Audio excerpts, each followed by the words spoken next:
Nggak apa-apa. Saya lupa juga. Ya, next ya. Nah, setelah hukumannya selesai, jadi pada saat itu memang ada konsolidasi, ada beberapa pemerintah yang menolong beliau, yang menyelamatkan beliau ya. Karena panjang kan ceritanya seperti itu, akhirnya beliau dipulangkanlah ke Gorontalo kembali karena tanah tempat kelahiran dan adalah wilayah yang benar-benar diperjuangkannya. Nah, setelah kembali ke Gorontalo, beliau juga bikin lagi suatu komunitas atau kelompok, nah untuk menentang Republik Indonesia Serikat. Jadi kalau saya memang pengetahuan tentang pahlawan tuh tidak terlalu dalam ya. Mungkin ada teman-teman yang tahu.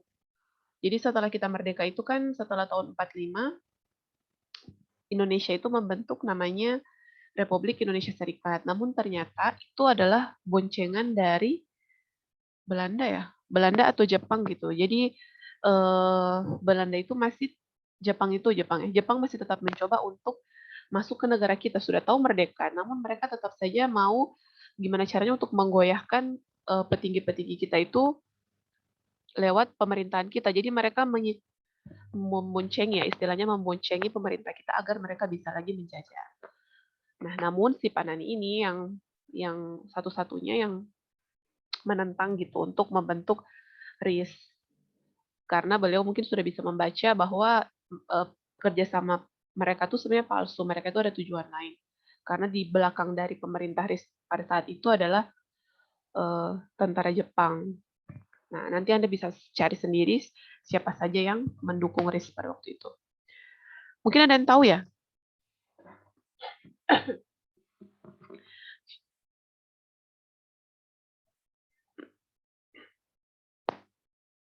Next ya, lalu di jabatan pemerintahan, beliau ini di pemerintahan di Gorontalo ya, beberapa kali menjabat sebagai kepala daerah, anggota DPRD, anggota DPA, dan juga MPR. Nah, kemudian beliau itu wafat pada tahun 1986.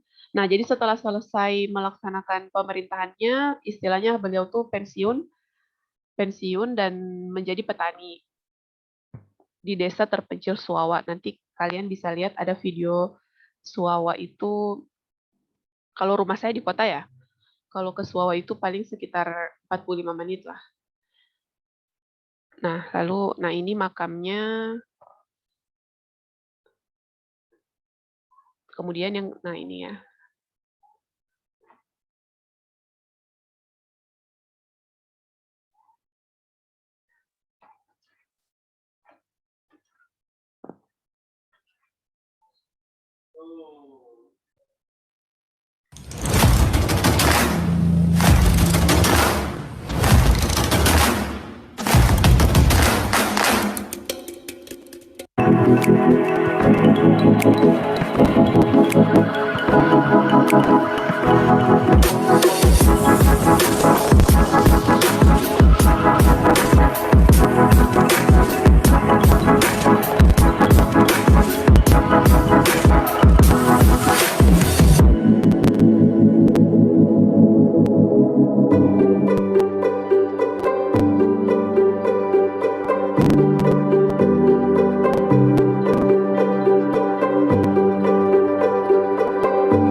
Atung sebentar.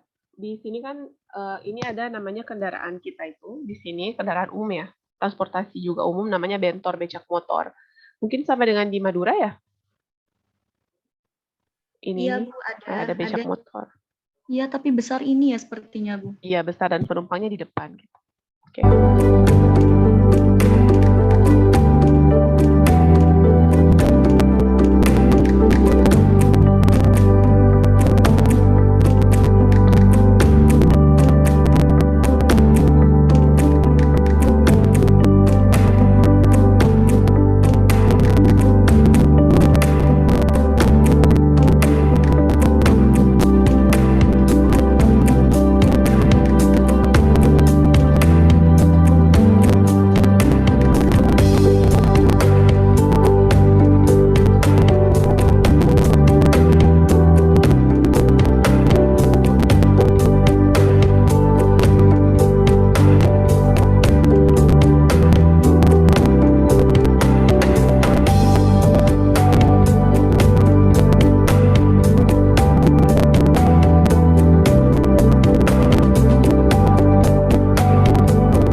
ini ya, di desa Bube Baru, Kecamatan Suwawa. Jadi ini kurang lebih apa namanya, lingkungan di daerah sekitar makam itu. Jadi di daerah itu agak di desa ya, di pinggiran. Seperti itu. Next. Nah, ini adalah monumen dari Nani Wartabone. Jadi ini terletak di alun-alun kota Gorontalo. Di alun-alun, atau ya di depannya itu ada kantor gubernur. Seperti itu. Jadi beliau tuh, kenapa beliau pakai caping? Kayak karena petani ya, beliau petani. Iya. Nah ini ini secara dekat ya. Jadi beliau memegang pistol terus. Nah, lalu di sini saya mau kasih dengar lagu daerah Gorontalo.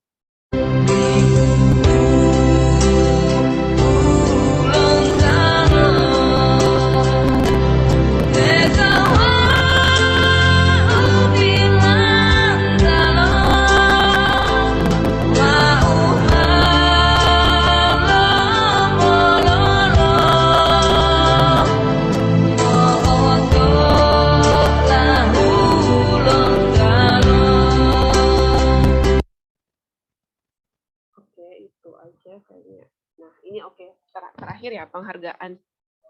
Beliau sudah menerima gelar pahlawan nasional dalam rangka melawan kolonialisme di daerahnya pada masa perjuangan kemerdekaan pada tahun 2003.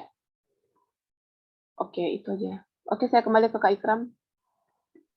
Ya, baik Bu, terima kasih. Karena materi kita sudah selesai, mungkin kita masuk ke sesi diskusi untuk tanya jawab lah, lebih kurangnya begitu. Ya, dipersilakan, mungkin teman-teman ada yang ingin tanya atau diskusi ringan lah. Persilakan.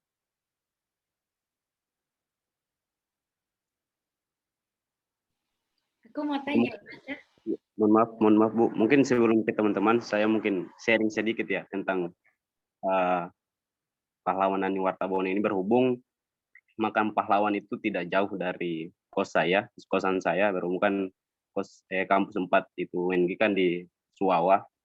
Jadi teman-teman, di makam pahlawan Nani Wartabone itu ada mendengar cerita dari warga bahwa itu ada museum. Jadi di sekitar makam itu ada museumnya, peninggalan dari barang-barang dari Bapak Nani Wartabone, dan yang menjaga museum itu, dengar-dengar dari cerita warga, itu anak dari Bapak Nani Wartabone.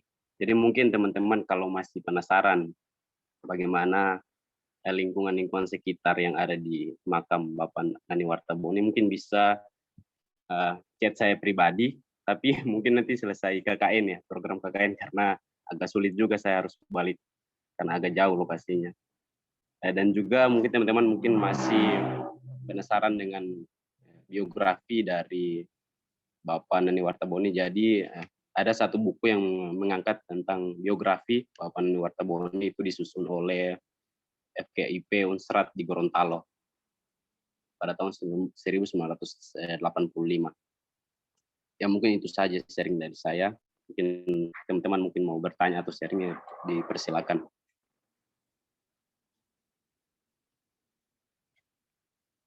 Oke, halo semua. Oke, Laras, Kak Ikram, dan teman-teman semua, aku izin tanya ya. Tadi tuh di lagu ada, setiap kali dia ngomongin Gorontalo, dia tuh nggak ngomongin Gorontalo, tapi Hulalabe something. Itu memang orang-orang Gorontalo manggil Gorontalo, bukan Gorontalo kan? Iya, ada bahasa daerah Gorontalo deh. Gorontalo itu artinya Gorontalo. Oh. Ya betul. Ini artinya sebagian ya di sini dia. Kalau Gorontalonya sendiri dari mana? Gorontalo itu Hulondalo. Iya, jadi kan kalau aku bingung soalnya kalau di Bandung nggak ada. Ya boleh. Oke, coba di-clearkan lagi ya, gimana? Kalau misalnya di Bandung kan kita orang-orang Bandung manggil Bandung ya Bandung gitu ya Bu ya. Nah kalau teman-teman mungkin di Gorontalo manggil Gorontalo Hulondalo. Mungkin ada sejarahnya kenapa ini dipanggilnya Gorontalo atau gimana Kak? Oke, langsung aja jawab kali ya. Jadi yang mau tanya langsung dijawab gitu ya. Kak Ikram, saya izin menjawab ya. Jadi kalau misalnya kan di Bandung kan bahasa Sunda tuh. Nah, kalau di Gorontalo juga ada namanya bahasa Gorontalo. Nah, bahasa Gorontalo itu eh, nanti kita akan belajar sedikit nanti ya. Cuma saya tampilkan dulu. Saya itu artinya watia. Watia. Kalau Gorontalo, ya kalau bahasa Indonesia ya Gorontalo. Namun kalau misalnya orang tua tuh kalau mau ngobrol, mereka pasti pakai bahasa, kalau di Jawa tuh Jawa Kromo gitu ya. Kalau di Bandung ya Sunda ya. Nah, jadi Hulondalo itu adalah bahasa Gorontalo, artinya Gorontalo. Begitu. Kalau saya itu artinya watia. Kalau makan itu monga. Nah, jadi banyak huruf O-nya. Dan saya kadang-kadang ngerti, tapi kalau sudah berbicara yang sama tetua-tetua tuh, atau teman-teman yang emang asli sini tuh kadang-kadang nggak ngerti juga. Ya gitu. Agak-agak emang, tapi namun saya belum cerita ya. Jadi saya tuh dari STK sampai SMA di sini memang belajar bahasa Gorontalo tuh kalau nggak salah SD atau SD sama SMP ya, namanya Mulok, muatan lokal itu pernah. Namun karena tidak pernah dipraktekkan, nah jadi lupa. Cuma hal-hal yang singkat-singkat tahu. Kalau ini Lipu itu berarti daerahku. Kalau Wau itu saya juga bisa ya, Watia atau Wau ini. Ya itu ya gitulah. Oke. Ya, gimana Kak Alfia? Gimana Alfia? Baik Bu, jadi penasaran deh Bu, kalau di Bandung tuh kita orang-orang Sunda tuh punya banget kebiasaan, meskipun nggak ngomong Sunda, ada kebiasaan ngomong kayak teh, kayak aksen-aksen yang kadang-kadang kalau ditanya, itu apa ya artinya? Ada apa ya artinya? Nggak tahu juga. Mungkin ada kalau di Gorontalo, Bu. Ada. Oke, Kak Ikram bisa menjawab ya? Yang ada bahasa sehari-hari kita, mungkin Kak Ikram kalau di Bandung itu kan, iya teh, atau kalau di sini, kalau bahasa Indonesia Mas ya Mbak ya. Bukan. Oh bukan ya?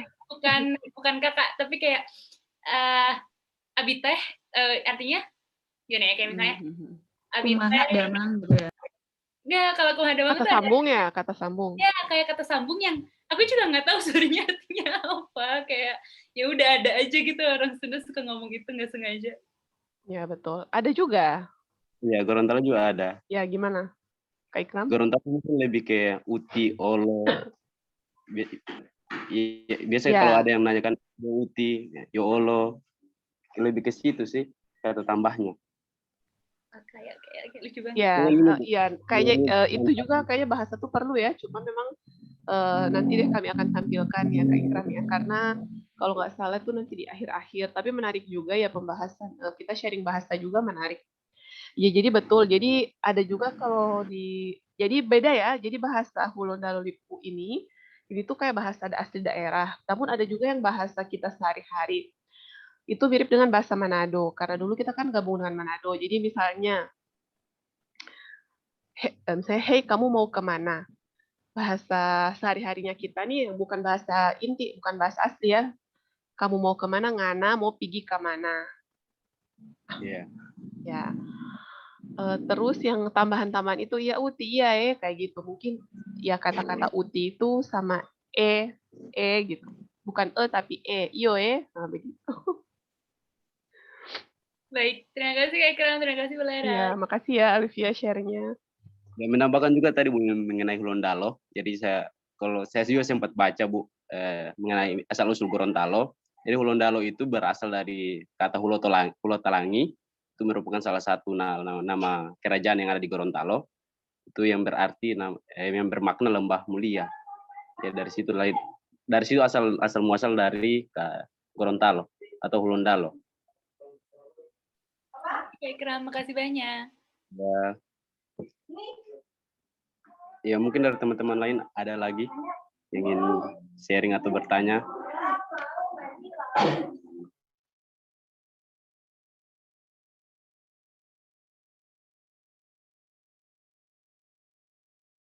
Sebenarnya aku ada kepo lagi, tapi agak jauh sih, masih Gorontalo. Boleh. Maaf ya, aku tuh kepo banget orangnya. Kalau sehari-hari gitu Bu, ada mungkin kalau Kak Ikram pernah ke Jawa nggak sebelumnya? Ke dimanapun lah Pulau Jawa pokoknya. Ya belum pernah. Belum ya, oke. Kalau misalnya setiap daerah kan biasanya ada khas banget gitu, kayak unik banget. Bukan yang kayak tariannya, tapi kayak kegiatan sehari-harinya gitu loh. Nah, itu mungkin ada di Gorontalo. Mungkin Gimana? Bu, Coba ulangi gimana? ya kalau misalnya di setiap daerah kan ada kegiatan yang unik setiap daerahnya gitu. Kayak misalnya di Jawa, di Jakarta orang-orang lebih suka pakai MRT daripada naik mobil. Karena di sana MRT lebih convenience daripada naik mobil. Tapi setahu Via di Sumatera nggak ada tuh kereta, karena kereta itu adalah motor kan, nggak ada kereta. Iya betul. Biasanya orang Sumatera aku nggak tahu, so tahu banget. Nah mungkin kalau di Gorontalo ada yang itu tuh Gorontalo banget, tapi dalam kehidupan sehari-hari gitu Bu, bukan yang kayak tariannya apa, yang kayak daily life-nya gitu. Ya. Misalnya apa ya? Misalnya Mungkin bentor ya Bu ya, kalau kayak gitu ya. ya kalau transportasi itu bentor. Tapi dulu ya waktu saya, mungkin kalian belum, mungkin masih kecil ya. Saya SD itu saya itu ada namanya delman. Jadi delman itu di sini tuh dulunya itu transportasi sehari-hari. Kemudian sudah tergantikan oleh bentor becak motor karena kan pakai hewan ya, beresiko, terus kotorannya kotor. Jadi semakin berkembang delman itu sudah nggak ada. Jadi kalau zaman dulu kalau kita pulang sekolah tuh namanya charter ya, di charter jadi disewa delman itu selama sebulan dibayar, terus saya pulang sekolah dijemput sama itu. Terus kalau kebiasaan selain transportasi ya kira-kira apa ya kebiasaan kita? Mungkin kayak makanan ya Bu, kayak orang Sunda makan tuh harus pedas, kalau orang Jogja makanannya manis gitu. Siap. Nah betul ya, kalau soal makanan pastilah pedas. Ya Kak Ikram ya. Ya kalau soal makanan, nah itu juga nanti akan kita bahas di kuliner ya. Jadi makanan kalau Jawa tuh kan agak manis, cenderung manis, walaupun ada pedasnya. Kalau kita tuh benar-benar pedas. Nah jadi Manado, Gorontalo tuh cenderung pedas. Bukan pedasnya lada ya, bukan lada gitu, tapi memang cabai. Lalu kalau sekarang tuh kalau yang lagi viral-viral itu di luar budaya ya, di luar kayak adat gitu, kayaknya kalau ada satu orang jualan apa gitu ya, misalnya boba milk tea gitu. Nah, semuanya pada jualan boba itu, semuanya. Terus tiba-tiba habis itu lama-lama hilang, kayak viral aja terus hilang, kayak es kepal gitu. Di sana juga kayak gitu nggak? Nah, jadi kalau dari makanan tuh kayak sekarang tuh viral, misalnya orang jualan kayak zaman dulu tuh pisang nugget. Ya, jadi semuanya jualan pisang nugget di sekitar kampus, di tetangga-tetangga, di kafe gitu. Terus apa lagi ya? Terus kalau di kita itu kalau harga ikan itu lebih murah, harga ayam tuh lebih mahal. Ikan itu kayak 1 kilo ikan gitu cuma 15.000, 20.000 gitu. Terus di kita juga yang unik itu satu ya, yang kita compare dengan Jawa ya, Kak Ikram ya. Kebetulan saya juga kan sempat kuliah di sana. Kalau Anda itu misalnya ayam ya, ayam itu kan di Jawa tuh ususnya dipakai, cekernya dipakai, kepalanya dipakai ya di lalapan gitu. Nah kalau di Gorontalo cuma daging aja, jadi nggak ada usus dibuang, ceker dibuang, kepala ya, kepala ayam dibuang. Itu yang benar-benar saya wow. Terus jadi kita tuh di lingkungan kita tuh makan itu nggak ada keripik khusus, nggak ada. Ceker mungkin sekarang sudah mulai pelan-pelan, kayaknya orang sudah mulai ceker karena kan ada yang lagi ngetren kan ceker seblak. Nah itu tuh kan, nah jadi mulai. Namun saya nggak suka juga. Kalau Kak Ikram suka ceker, Kak Ikram? Mungkin kurang suka ya Bu ya. Tuh kan? Ya nggak suka, walaupun saya ada campuran dikit, tapi kalau ceker saya nggak terlalu suka. Tapi kalau usus juga nggak terlalu suka sih. Nah kayak gitu. Nah, terus satu lagi teman-teman, kalau dulu tuh di Jawa tuh lalapan itu kan yang paling mudah didapatkan tuh, keluar kos sudah ada lalapan, yang murah lagi ya, lalapan ayam gitu. Nah di sini tuh justru lalapan itu hanya ada di restoran. Tapi dulu kayaknya sekitar 5 tahun ke belakang gitu. itu cuma ada di resto. Karena saya bilang ayam tuh mahal, lebih murah ikan. Nah, tapi semakin ke sini sudah ada ayam geprek dan lain-lain, kayaknya sudah makin modern ya. Jadi ayam itu sudah banyak orang yang peternak ayam. Jadi kalau ayam geprek gitu di rumah-rumah makan lah sudah lumayan banyak dan harganya murah. Sudah semakin ke sini sudah semakin mengikuti Jawa. Namun ya itu tadi ya, belum ada tuh yang saya bilang itu lalapan tuh, kalau Anda kesini mau nyari lalapan ya cuma ada ya sayap, dada, paha gitu, nggak ada kepala, ceker dan usus dan tuh. Kalau tempe tahu gimana, Bu? Kalau kalau tempe tahu itu dia di pendamping lalapannya. Pendamping ayamnya ya. Ya kayak Ikram ya, kalau beli ayam geprek atau ayam lalapan pasti ada tempe tahu, tapi bukan Ya, Bu. misalnya saya mau pesan lalapan tahu, itu nggak ada itu. Itu mereka cuma teman-temannya aja. Tuh, kalau di Jawa kan Pasti. ada telur, ada jamur ya, lebih beragam. Nah di kita tuh belum. Ya mungkin Kak Ikram mau dilengkapi, silakan. Mau sharing aja ini ya, ngobrol-ngobrol kita sampai jam 20 menit lagi ya.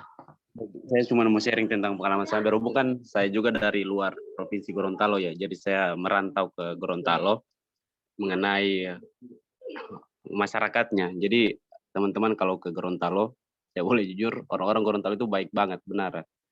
Terus mungkin ya, kalau pertama ke Gorontalo itu, kalau mendengar orang Gorontalo bicara itu, bicaranya mereka itu agak keras, tapi sebenarnya itu tidak marah. Justru itu semakin mereka keras bicara, semakin baik. Terus masyarakat di sini di Gorontalo itu sangat menghargai yang namanya mahasiswa. Mereka senang berbaur dengan namanya mahasiswa. Bahkan di samping kos saya, berhubung kos saya di dekat pemukiman warga, mereka nggak tega gitu loh, kayak melihat mahasiswa kelaparan. Ada yang kalau mereka punya makanan ya mereka kasih. Saking baiknya masyarakat yang ada di Gorontalo. Mungkin itu, Bu. Mungkin dari teman-teman lain mungkin ada lagi Kak, sharing-sharing. itu meskipun enggak kenal dikasih itu, Kak. Iya, meskipun kenal. Mereka kan bisa lihat kan wajah-wajah yang pendatang, wajah-wajah yang memang warga asli di situ. Biasanya mereka langsung bisa tebak kalau wajah-wajah baru, oh ini mahasiswa pasti. Kenalan, apa kita berbaur dengan mereka. Kenapa bisa langsung ini mahasiswa pasti? Ya kan maksudnya pada saat mereka lihat wajah kita kan mereka kenalan, berbaur dengan kita. Dari situlah awal mereka tahu bahwa ini mahasiswa. Kalau di sekitaran tempat tinggal saya, berhubung tempat tinggal saya itu di Suawa. Jadi Kak Ikram sudah pernah diundang makan oleh tetangganya? Kali, Bu. Oh, berkali-kali? Alhamdulillah Iya, hebat ya Kak Ikram. Oh ya. Ya jadi kalau mau tanya, kalau tentang makanan agak mudah bagi saya, Bu. Ya betul ya. Jadi bagus. Kalau Kak Ikram itu kan dia kan benar-benar anak kos gitu kan. Kalau saya kan saya tidak kuliah di sini, jadi saya tuh memang kurang tahu sih tentang pergaulan mahasiswa. Nah lebih paham tuh si Kak Ikram. Terus Kak Ikram juga ini anak hits. Nanti kita share IG ya di grup. Oh ya habis ini. Nanti kita bisa kepo-kepo lanjut. Oke. Ada lagi ya? Mungkin ada lagi yang mau share, lanjutkan. Mungkin Via ada lagi tanggapan? Jadi pingin ke Gorontalo ya? Sama, Ki. Sama. Ya, kalau tiket tuh ya, kalau nggak salah, kalau sekarang tuh 1 juta ada ya. 1 juta paling maksimal, kalau zaman dulu sih 900. Mungkin 900 masih dapat ya? Kalau di Kalimantan masih, Bu. Ya, di sini juga kayaknya segitu. Oh iya, Bu. Sama ini sih aku penasaran kalau di kita tuh di Bandung ya. Di Bandung tuh transport tuh karena di Bandung tuh. Jadi Bandung tuh kayak danau, pinggirannya gunung semua, jadi sekelilingnya gunung semua. Nah, kita udah pakai Gojek dan lain-lain sih, paling gampang. Tapi selain itu ada angkot. Bentor sempat ada, becak motor maupun sepeda becak juga masih ada, cuman jarang banget yang pakai. Tinggal kayak biasanya yang ke pasar, pulang dari pasar, kayak gitu-gitu. Nah, tapi susah banget nih kalau kita mau mengakses ke tempat pariwisata, karena tempat pariwisata tuh, tempat pariwisata di Bandung tuh gunung-gunung gitu. Nah, kalau di sana gimana, Bu? Apakah susah mengakses tempat pariwisata? Terus kalau setiap hari pulang pergi kayak gimana gitu? Oke, kalau sekarang juga kalau untuk kayak di sini sudah akses kayak Grab, Gojek, Maxim itu sudah mulai berkembang, sudah itu mudah. Jadi Anda tidak perlu khawatir. Jadi taksi itu kan kalau zaman dulu ceritanya biasanya taksi yang mahal tuh. Nah, sekarang taksi itu udah nggak ada kayaknya. Jadi sudah banyak yang transportasi yang lebih friendly. Terus makanan juga lebih murah-murah gitu ya. Kalau laut, memang kita dekat laut. Jadi kalau kayak dari kota ke pantai itu cuma sekitar 15 menit lah sampai 20 menit pakai motor ya.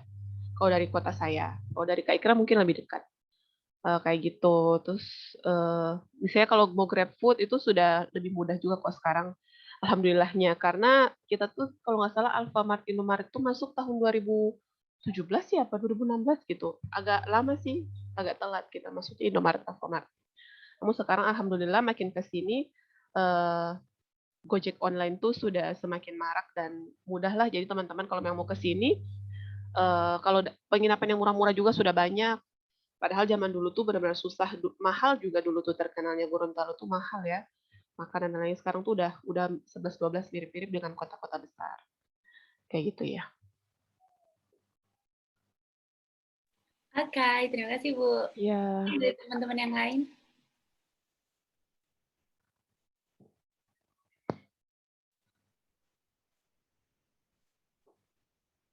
Terus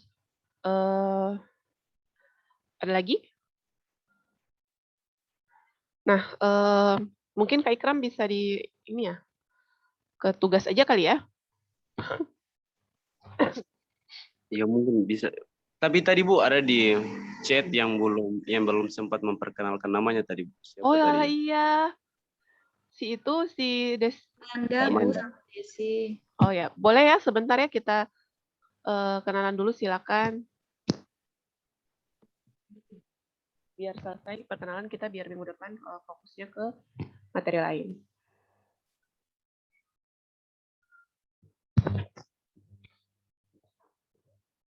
Mana sih Desi? Mana? Sudah terkeluar. Mungkin sinyalnya jelek ya? Lagi nggak enak badan Oh katanya, Ibu. alah, ya sudahlah.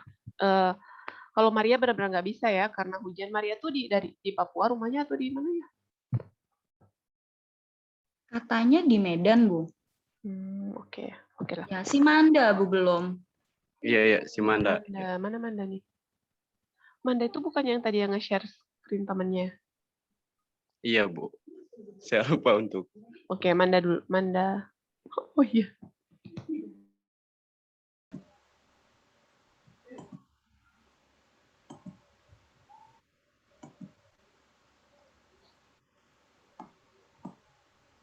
Baik, perkenalkan nama saya Manda Febriazari. Saya mahasiswa semester 3 di Fakultas Pertanian, jurusan Teknologi Hasil Perikanan, Universitas Sriwijaya.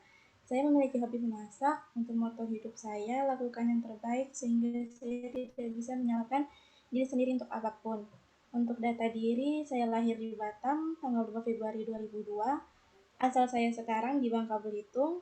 Selain memasak, saya juga hobi bermain alat musik daerah atau musik karawitan.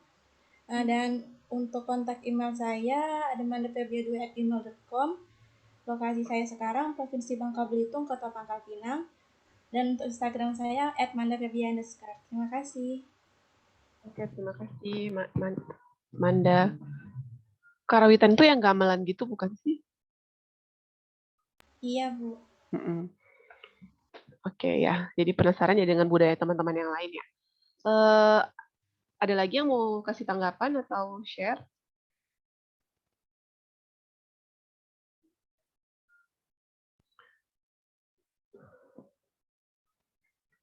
Cukup kayaknya, Bu. Ya Kak Ikram, saya semua ambil alih aja yang di bagian ini, tugas. Ya, Bu. Oke ya, oke. Jadi teman-teman, intinya Anda tuh yang penting agar nilainya bagus, Anda mau isi absen yang di pada, kemudian Anda tugasnya jangan lupa diupload sesuai waktu. Terus apa namanya? Nah, diperhatikan tugas kelompok sama tugas individunya. Kalau memang ini semua terisi di pada Anda, nah pasti nilainya bagus. Terus kalau nggak salah kalau emang ada logbook diisi juga tiap hari. Nah, lanjut ya tugas kebinekaan 2 ini tentang Nani Wartabone minggu depan, kita akan kami memberikan Anda tugas individu. Jadi seperti yang satunya, jadi ini cuma diketik aja, dijawab lalu diupload ya dalam format file Word. Jawab pertanyaan ini masing-masing. Pertama, lalu tugas yang kedua adalah kita membagi Anda menjadi 4 kelompok. Satu kelompok 4 sampai 5 orang. Nah, jadi Anda akan bikin PPT, isinya adalah yang pertama ya, apa isi nilai-nilai nasionalisme yang dapat Anda petik dari sejarah Nani Wartabone. Kedua, sebagai seorang mahasiswa, bagaimana Anda memaknai perjuangan para pahlawan yang telah mendahului kita. Berilah contoh disertai dengan studi kasus. Jadi bikin PowerPoint, terus isinya apa, lalu Anda upload, dan Anda akan presentasi minggu depan. Hari Minggu. Ini pembagian kelompoknya, dilihat aja di sepada ya. Apakah ada yang kurang serak? Nggak Bu, serak Ya, semuanya serak. lanjut ya. Kelompoknya bisa discuss di WA Group atau di Zoom masing-masing atau Google Meet. Ibu, Ya. boleh? Nggak tahu ini improv aja karena aku suka banget ngobrol, kelihatan kali ya. Untuk yang tugas individu, karena aku suka ngobrol, jadi aku suka konten, suka iseng-iseng aja bikin konten. Kalau misalnya itu dibuat dalam bentuk video kayak gitu, gimana Bu? Nanti linknya di paste gitu, daripada tulisan gimana? Oh, kira-kira mau dibikin video gitu ya? Kalau misalnya ya, itu menurut tanggapan Ibu bagaimana? Berarti nanti ini, jadi nanti kalau dibikin video, jadi jawabannya itu berupa teks muncul di video gitu, satu-satu gitu ya? Lebih kayak ngejelasin ulang gitu loh Bu, jadi kayak ngajak. Oh, kamu yang ngomong gitu ya? Ya. Oke, boleh ya? Kira-kira teman-teman keberatan atau enggak? Atau mungkin opsional kali ya Bu, buat yang suka ngobrol boleh kayak gitu, kalau yang nggak suka ngobrol tulisan pun nggak masalah. Ini saran. Ya, oke. Haruskah kita voting? Gini aja Bu, nyambungin Gimana? Bu, nambahin katanya si Via ya Bu. Betul banget, ada 2 aja Bu. Jadi yang mau untuk mempresentasikan melalui ngomong, yang suka ngomong, kata Via tadi, suka banget Via kayaknya. Kemudian yang mau tulis aja nggak apa-apa Bu. Gitu aja sih Bu, 2 aja. Maksudnya ada yang kalau mau yang nulis silakan tulis, kalau mau yang video silakan video, gitu aja itu. Oke, baiklah. Oke, nanti kami akan pertimbangkan ya. Jadi apakah ya akan 2 itu ataupun enggak. Nanti ditunggu aja ya, dilihat nanti di sepadanya seperti apa. Yang jelas jangan ngerjakan 2 kali, jangan 2 video atau jangan sampai beban. Karena saya tuh sebenarnya nggak mau kasih beban karena Anda tuh pasti sudah banyak tugas kuliah gitu ya.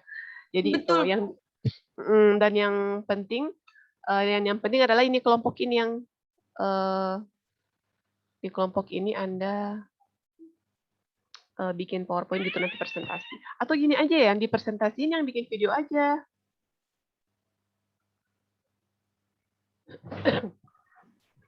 Nah, jadi di nomor apa namanya? Kita ini aja ya. Jadi yang di pertanyaan ini cuma dijawab aja kayak biasa gitu. Terus yang di sini Anda bisa mengeksplor kreativitas Anda. Gitu. Jadi PPT-nya itu PPT di dalam video atau video gitu aja kan ya. Karena saya ini kalau terkait dengan menceritakan Nani Wartabone menurut saya Anda pasti paham. Dan itu sudah banyak. Nah, yang unik dan menarik itu adalah di bagian PPT karena Anda harus menjelaskan studi kasus seperti apa sih Anda memaknainya gitu. Kayaknya dijelaskan nilai-nilai nasionalisme. Nah, itu kan justru harus mengaitkan antara teori di dalam sejarah, terus Anda harus melibatkan nilai-nilainya seperti apa. Nah, terus Anda bikin studi kasus. Nah, ini aja yang dibikin video gimana?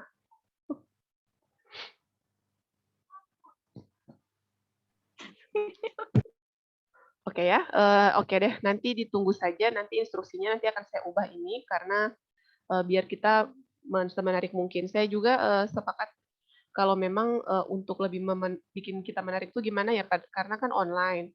Ya apa namanya? Biar nggak bosan gitu. Oke ya, ada lagi kira-kira tanggapan?